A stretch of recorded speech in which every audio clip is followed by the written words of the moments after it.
que je voudrais faire maintenant avec vous, c'est vous donner quelques petits exemples d'application de ce qu'on peut faire maintenant avec ces montages usuels en les combinant.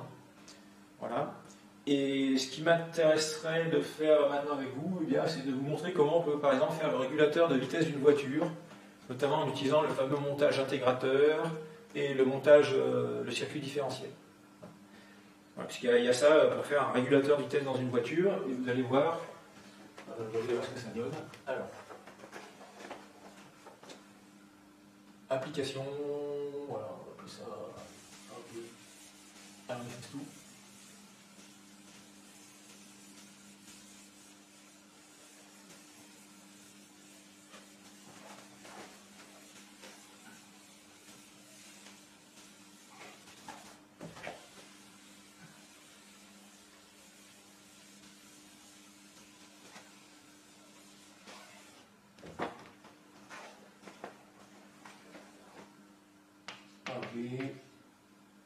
Pour exemple d'application.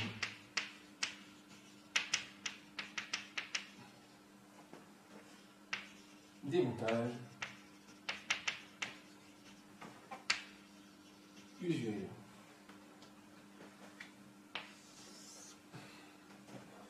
On va dire petit 1, régulateur de vitesse. Là, ça peut être une voiture. Alors, on va supposer que c'est une voiture électrique qu'on a. C'est-à-dire que ce qui la fait avancer, c'est un moteur électrique.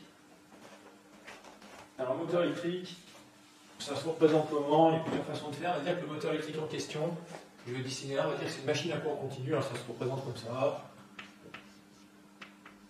Non, je n'explique pas pourquoi, ça c'est le moteur. Ce moteur, en général, il est alimenté par une tension. On va supposer que ce soit une tension. Voilà, qu'on va appeler la tension moteur. On va appeler ça UM, tension moteur. Voilà, généralement, tout ça, c'est relié au 0 volt électrique de la voiture. La carcasse. Et alors, dans ce moteur, ça fait tourner, il y a un axe qui tourne, on va mettre comme ça, voilà, qui fait tourner les roues, par exemple, et qui fait tourner un capteur vitesse, c'est-à-dire une petite boîte là, les capteurs vitesse, voilà.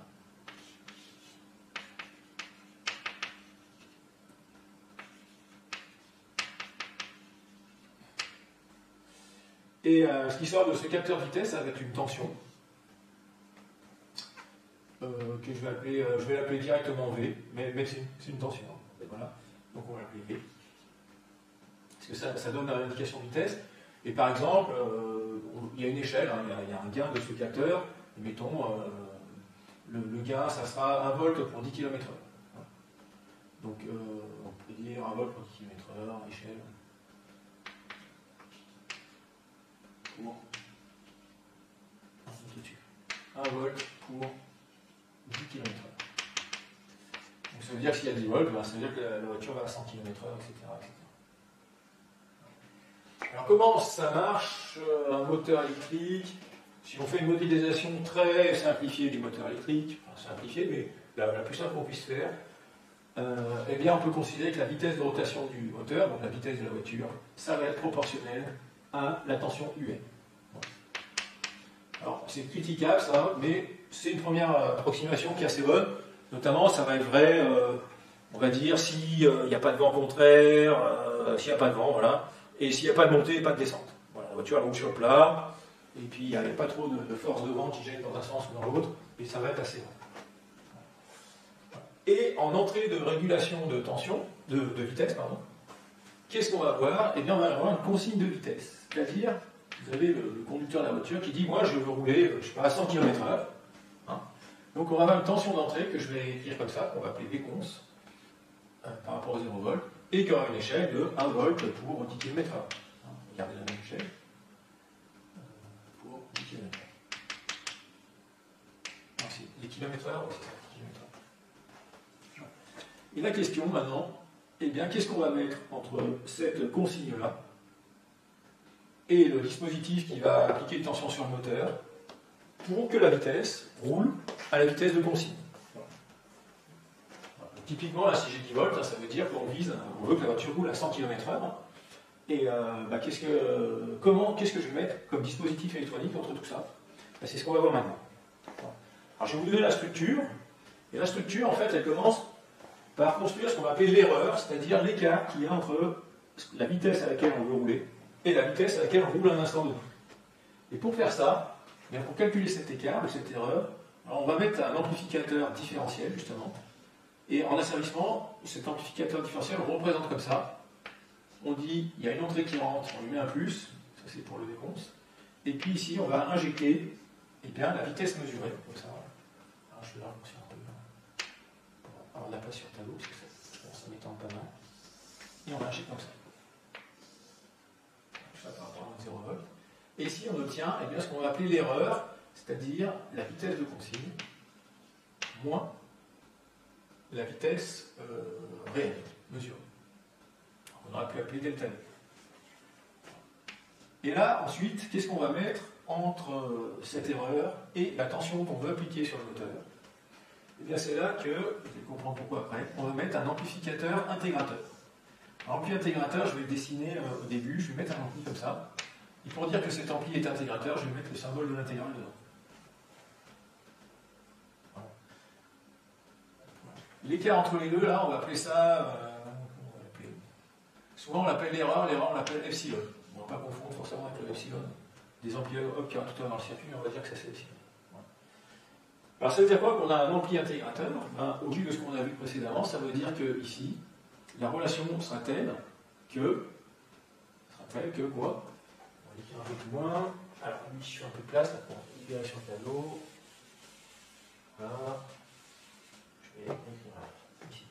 V égale 4 fois UM. Et là, c'est 1 volt pour petit diamètre. Alors, ça veut dire quoi qu'un ampli intégrateur? Eh bien, ça veut dire que la dérivée de UM par rapport au temps, sa vitesse de variation, eh bien, ça sera proportionnel avec un coefficient lambda à l'entrée qui est epsilon. L'entrée qui est epsilon, c'est la vitesse des consignes moins la vitesse réelle mesurée.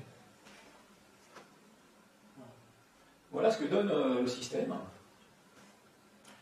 Et pour boucler la boucle, eh bien, il faut que je tienne compte ensuite de la relation ici qu'on a entre la vitesse mesurée ici, en volts, sachant qu'il y a un volt par km/h, en fonction de UM. Donc ça, là, je vais en tenir compte. Je vais dire or V égale 4 fois UM. Voilà. Je suis déjà parti dans les équations, je voulais vous expliquer quelques petits trucs. Voilà.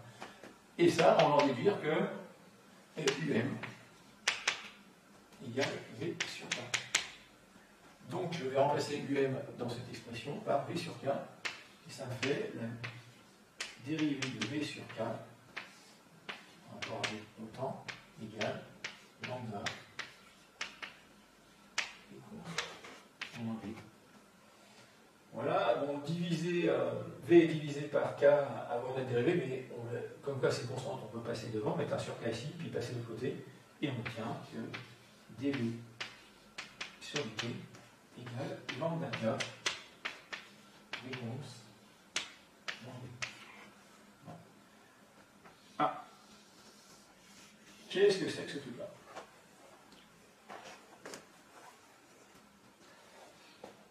Eh bien ça, c'est une équation différentielle du premier ordre, regardez, puisqu'on a la vitesse de variation de V qui dépend de V, ou plutôt de l'écart qui est entre réponse et moins et V. Et figurez-vous que cette équation différentielle, eh bien, elle ressemble à s'y méprendre, elle est complètement analogue, on va dire, à la fameuse équation différentielle du circuit RC. Voilà. Qui était, je vous le rappelle, DUC sur dt égale 1 sur taux, la constante de temps, VE moins UC. Si vous regardez bien, ces deux équations sont formellement identiques. Et comme elles sont formellement identiques, eh bien ça veut dire que les deux types de circuits là, vont réagir de la même façon. Donc en fait, on va savoir comment réagit ce système-là, simplement parce qu'on sait comment agit ce circuit-là. Et ce circuit-là, je vous le rappelle, qu'est-ce qu'il dit ce circuit-là? Bien, il dit que UC a toujours tendance à vouloir rejoindre VE, d'accord, et que ça va prendre quelques constantes de temps pour que ça soit le cas, 3 ou 4 ou 5 constantes de temps à peu près. Voilà. Et bien donc, moi je vais en déduire, que, donc je fais la même chose ici, que V va toujours avoir tendance à vouloir rejoindre V cons. V, voilà, à toujours.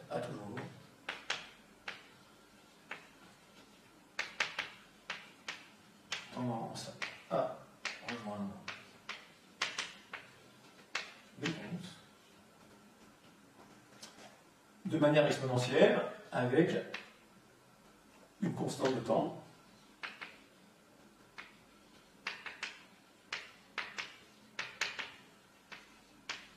taux tel que 1 sur taux, le 1 sur taux qui est ici, eh bien il va correspondre au produit lambda K qui est dans cette équation. Égal lambda K entraîne taux égal 1 sur lambda K. Et alors, on comprend que c'est exactement ce qu'on recherchait dans l'établissement, puisque quand on met une consigne ici, mettons à 100 km/h, l'objectif, c'est que le système réagisse pour que la vitesse réelle de la voiture finisse par être 200 km/h. Et que ça le fasse, on va dire, assez rapidement. Et ça va dépendre, dans ce que j'écris, uniquement des réglages des valeurs de lambda et K. Alors, K, ça c'est lié au fonctionnement du moteur électrique, il n'y a pas de problème. Et puis du capteur vitesse. Par contre, le lambda dépend de ce qu'on mettra dans l'ampli intégrateur, on pourra régler ce qu'on veut. Et donc on pourra avoir, a priori, la constante de temps qu'on souhaite. Voilà. Et que la voiture rejoigne sa vitesse de consigne à peu près à la vitesse qu'on souhaite. Alors, après, on ne pourra pas aller aussi vite qu'on veut, parce que pour aller aussi vite qu'on veut, pour que la voiture accélère aussi vite qu'on veut, il faudrait qu'on ait un moteur qui soit très puissant, qu'il accélère la voiture. Et en fait, en pratique, il va y avoir des phénomènes de saturation, c'est-à-dire à un moment quand le moteur sera sur sa puissance maximum, on ne pourra pas accélérer plus vite, typiquement. Donc il y aura quand même des limitations à ça, puisque le circuit que j'ai décrit ici, enfin le modèle de circuit, ne tient pas compte de la limitation en puissance du moteur, typiquement. Et puis d'autres choses, je vous ai dit que la modélisation du moteur elle a été un peu simplifiée. Quand on veut, quand on applique une tension brutalement sur un moteur, comme ça, je sais pas, moi 100 volts sur le moteur, eh bien, on pourrait croire que instantanément la vitesse de la voiture va bondir et instantanément à la vitesse qui correspond à cette tension. Et en fait, non, c'est plus compliqué que ça si on veut décrire le phénomène. Il y a un temps de retard, une constante de temps aussi qui est liée à la puissance du moteur, aux caractéristiques du moteur et au poids de la voiture, qui fait que cette relation n'est pas vraie instantanément. Voilà. Et donc, la modélisation qu'on a faite, elle va être juste à condition qu'on vise, je ne sais pas, mettons que le moteur a une constante de temps naturelle de l'ordre, je ne sais pas moi, de 10 secondes, non peut-être pas, ça peut être une dizaine de secondes, ou quelques secondes, et bien si on veut que notre accélération fonctionne quelque part assez bien, il faudra que la constante de temps de l'équation différentielle ici soit plus grande que ces quelques secondes. Sinon on aura des problèmes. Ou sinon en fait, vous étudiez en deuxième année, mais là il faut mettre ce qu'on appelle un circuit un peu plus sophistiqué qu'on va appeler un correcteur. Mais on ne va pas faire ça ici, là, on va rester dans des choses assez simples. Voilà. Alors, ce qu'il faut bien comprendre, là j'ai abordé ça sous un point de vue assez mathématique, mais ce qu'il faut bien comprendre, c'est que ce circuit-là, dans la manière dont il est construit, d'accord, eh bien, forcément, s'il trouve un point d'équilibre, ça veut dire quoi? Ça veut dire que UM sera constante. Voilà. Si un point d'équilibre, ça veut dire qu'à un moment, on va avoir UM égale constante. Je ne sais pas comment l'écrire. On va faire ça. Et vous allez voir cette chose-là. Donc j'aurais pu le faire avant même d'écrire les équations différentielles au point d'équilibre.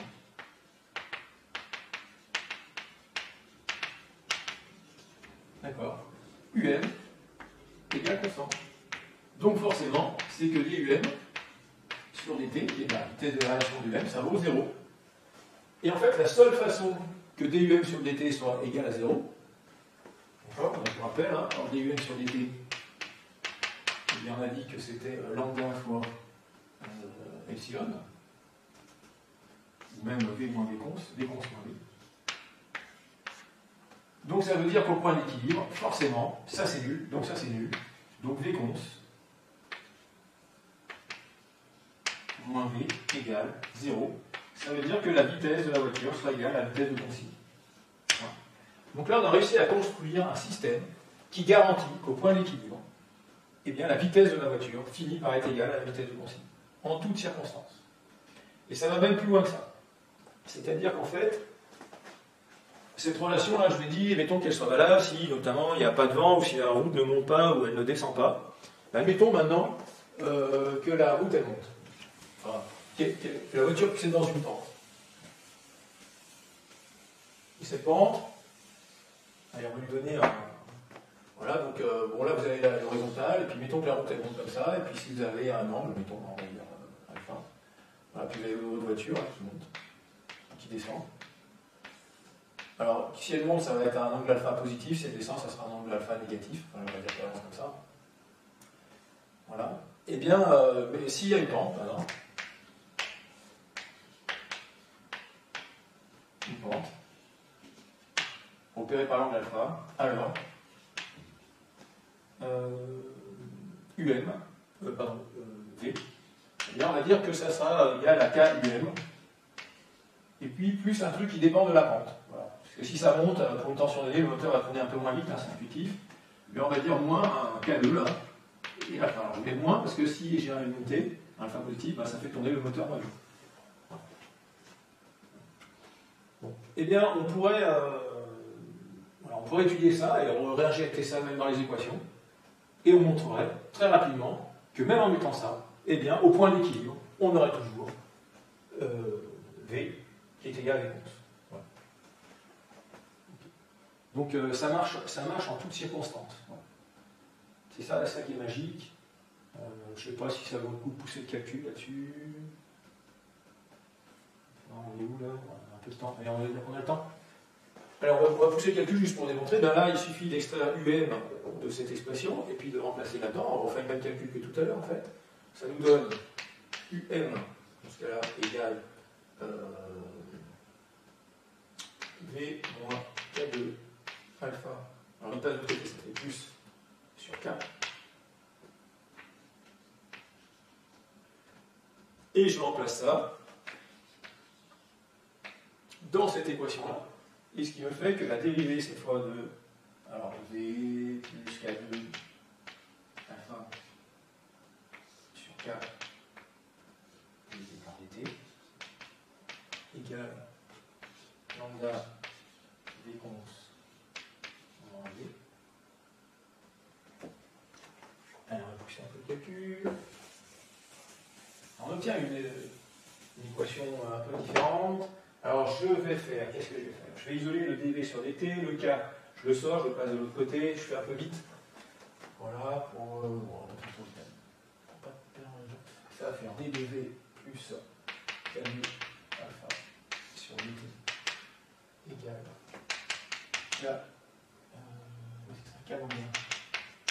k lambda v cons moins v.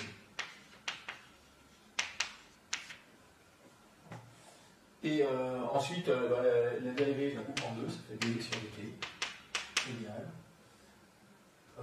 k lambda v cons moins v.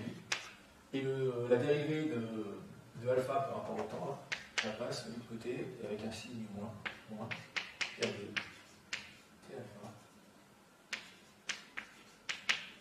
Voilà, donc ça, c'est la nouvelle équation différentielle qui régit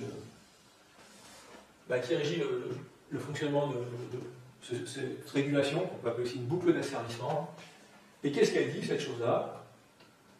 Eh bien, elle dit que de toute façon, si j'ai une pente qui est constante, qui ne dépend pas du temps, c'est-à-dire là, j'ai une voiture qui monte sur une pente constante, voilà, ce terme-là, il vaut 0. Voilà, et forcément, mon système, s'il trouve un point d'équilibre, c'est-à-dire que la voiture avance à vitesse constante, ça va aussi 0, et donc par conséquent, on aura forcément V qui sera égal à la vitesse de Concy. Voilà. Donc il y ait une pente ou qu'il n'y en ait pas. Le seul truc qu'elle dit, cette équation, si on lit un peu entre les lignes, c'est si jamais il y a une variation de pente, c'est-à-dire que la voiture, initialement, elle est sur le plat, et puis ensuite, il y a une pente qui arrive. Voilà. S'il y a une pente qui arrive, sur la transition ici, le alpha ne sera pas constant, il va changer, ça va modifier ce terme-là. Et seulement sur la transition, eh bien, il risque d'y avoir une petite baisse de vitesse de la voiture. Voilà. Elle arrive là, elle arrive dans la montée, elle baisse un petit peu, et automatiquement, ensuite, l'asservissement, quand alpha va devenir constant, en quelques constantes de temps, qui est toujours la même hein, ici, eh bien, la vitesse réelle de la voiture va rejoindre de nouveau la consigne. C'est-à-dire que sur le moment, si on fait la vitesse en fonction du temps, hein, voilà, ça va donner quoi?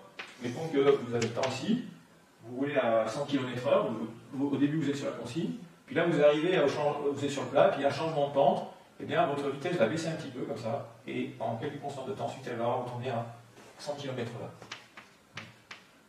Si vous avez une consigne à 100 km/h, voilà ce qui va se passer.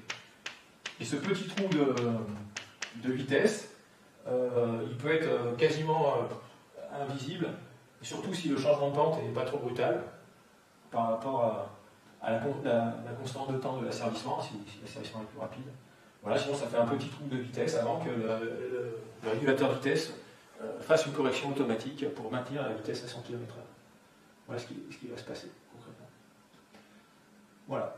Donc c'est pas mal parce que ça nous fait un exemple d'application des asservissements, des amplificateurs opérationnels, des montages d'amplificateurs opérationnels, et ça permet de faire une introduction à ce qu'on va appeler les asservissements, chose que vous étudierez en deuxième année. Voilà, avec un asservissement ultra classique qui permet de faire la régulation de vitesse d'une voiture. Alors ce que je voudrais aborder, on a encore 5 minutes, c'est comment on pourrait faire électroniquement, à quoi ça peut ressembler ce système-là, à partir des montages qu'on a vus précédemment. Alors, qu'est-ce que je fais? Donc il faut faire, j'efface tout ça, parce que ça, à la limite, vous l'avez. Et puis on va regarder ce qu'on peut faire pour faire ce système. Voilà. Où vous avez à un moment la vitesse qui rentre, la vitesse de consigne qui rentre ici, et vous ressentez ici la tension moteur. Voilà. Alors, une façon simple de le faire, c'est d'utiliser les montages qu'on a vus précédemment. C'est-à-dire ici, pardon, là il y a un moins, j'ai oublié, pour faire le moins. Et bien ici, on va utiliser un ampli différentiel. Alors, ampli différentiel, je vais le dessiner peut-être un peu différemment. On l'a vu comment l'ampli différentiel, on l'étudie, il est comme ça. Celui qui a un seul ampli, hop, il est comme ça, je le refais exactement comme on l'a vu en télé.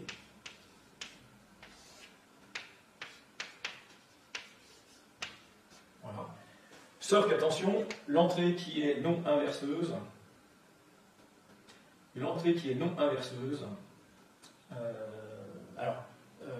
c'est celle-là. Donc il faudra rentrer V cons ici et V en haut. Voilà. Très bien.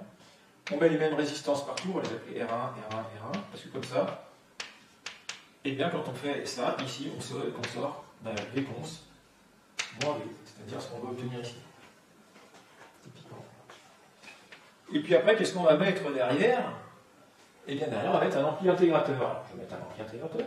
L'ampli intégrateur, on l'a vu avant, c'est moins plus comme ça. Mais il a un souci, cet ampli intégrateur, c'est qu'il est inverseur. Donc comme il est inverseur, eh bien, c'est pas ici, il fallait un amplificateur intégrateur non inverseur, c'est-à-dire que si j'ai un déficit de vitesse, voilà, je vais avoir un epsilon positif et il faut que ça fasse grimper UN pour que le moteur aille de plus en plus vite. Si ça marche dans l'autre sens, ça ne sera pas bon. Donc ensuite, il faut, comme cet amplificateur est inverseur, eh bien, il faut que je le réinverse comme ça. C'est-à-dire en mettant un amplificateur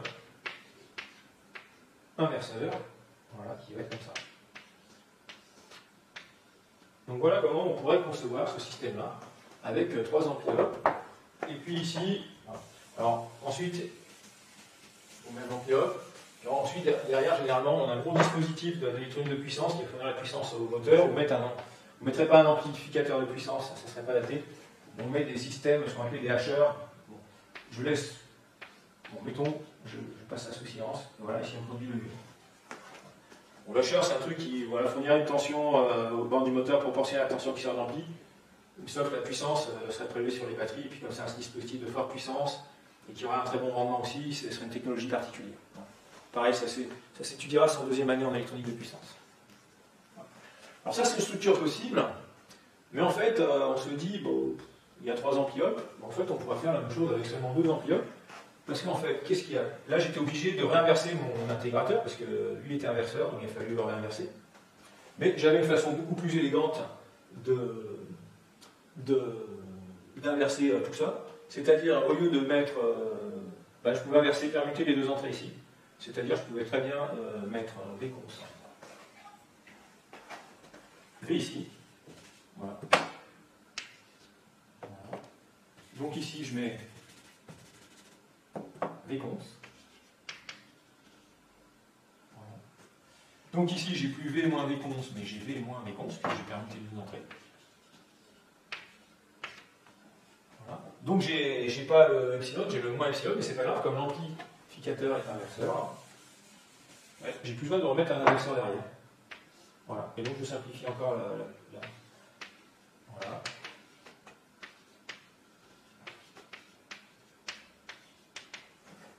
Égal. Et là, ça va nous faire donc 1 sur RC. Alors, ça fait moins 1 sur RC. V moins V const. Voilà, c'est le fonctionnement de ça. Voilà. Et ensuite, le moins par 1, ça va nous donner dum sur dt égale 1 sur RC V const moins V. Et on retrouve bien ce qu'on voulait, il n'y a pas plus de 6 mois. Voilà. Et après, ça nous conduit vers l'équation différentielle qu'on a établie tout à l'heure. Voilà comment on peut donc réaliser un régulateur de vitesse avec une électronique faite par des montages usuels amplificateurs opérationnels. Voilà, on va arrêter là pour le régulateur de vitesse et la prochaine fois, on commencera à attaquer les oscillateurs. Je vous parlerai d'un oscillateur ASTA notamment, où on obtient pareil en empilant quelques montages usuels à amplificateurs opérationnels. Allez, à bientôt. Au revoir.